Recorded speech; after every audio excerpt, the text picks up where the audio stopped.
राजेश चषक फुटबॉल स्पर्धेत रंगल्या थरारक लढती.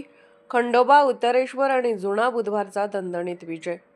राजेश चषक फुटबॉल स्पर्धेत आज सकाळपासून संध्याकाळपर्यंत खेळवण्यात आलेल्या सामन्यांमध्ये उत्कंठा, चुरस आणि दर्जेदार खेळाचा संगम पाहायला मिळाला. प्रत्येक सामन्यात खेळाडूंनी आपल्या कौशल्याचा उत्कृष्ट नमुना सादर करत प्रेक्षकांचे मन जिंकले. गोलांच्या आतिषबाजीमुळे आणि शेवटच्या क्षणापर्यंत रंगलेल्या लढतीमुळे मैदानावर उत्साहाचे वातावरण निर्माण झाले होते.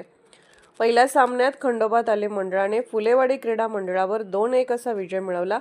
47व्या मिनिटाला विष्णू टीएम यांनी अचूक फटका मारत संघाला आघाडी मिळवून दिली. त्यानंतर 49व्या मिनिटाला शाहीर यांनी शानदार गोल करत आघाडी 2.0 अशी वाढवली. खंडोबाकडून पृथ्वीराज साळुंके, प्रभू पवार, ओमकार आणि सचिन सी यांनी उत्कृष्ट समन्वय साधत प्रभावी खेळ केला. उत्तरार्धात फुलेवाडीकडून शुभम देसाई यांनी गोल करत फरक कमी केला. दिग्विजय सुतार, सिद्धार्थ पाटील, हर्षल चौगले आणि सेल्टन यांनी जोरदार प्रयत्न केले, मात्र बरोबरी साधण्यात त्यांना अपयश आले. दुसऱ्या सामन्यात उत्तरेश्वर प्रसादिक तालीम मंडळाने संध्या मठ तरुण मंडळावर 2-1 अशी मात केली.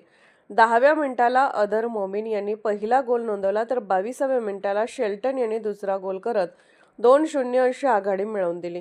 ऋषभ पवार, अक्षय शिंदे आणि विकास बहारे यांनी संघासाठी भक्कम कामगिरी बजावली. उत्तरार्धात 46व्या मिनिटाला श्रेयस नलवडे यांनी गोल करत सामना रंगतदार केला. सुलतान शेख, अमित साळुंके आणि चिन्मय पाटील यांनी अखेरपर्यंत झुंज दिली, मात्र विजय मिळवण्यात यश आले नाही. दिवसातील शेवटच्या सामन्यात संयुक्त जुना बुधवार तालीम मंडळाने मर्दानी खेळाचा आखाड्यावर 4-0 असा दणदणीत विजय नोंदवला.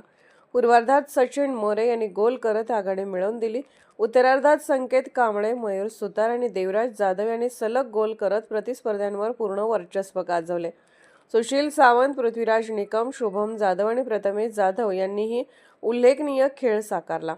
मर्दानी खेळाच्या आखाड्याकडून निरंजन साळुंके, अक्षय सरनाईक, पार्थ जाधव आणि रणवीर जाधव यांनी प्रयत्नांची पराकाष्ठा केली, मात्र गोल फलक बदलू शकला नाही.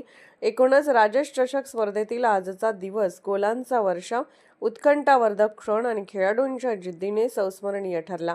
प्रेक्षकांनी दिलेल्या उत्स्फूर्त प्रतिसादामुळे स्पर्धेची रंगत अधिकच वाढली.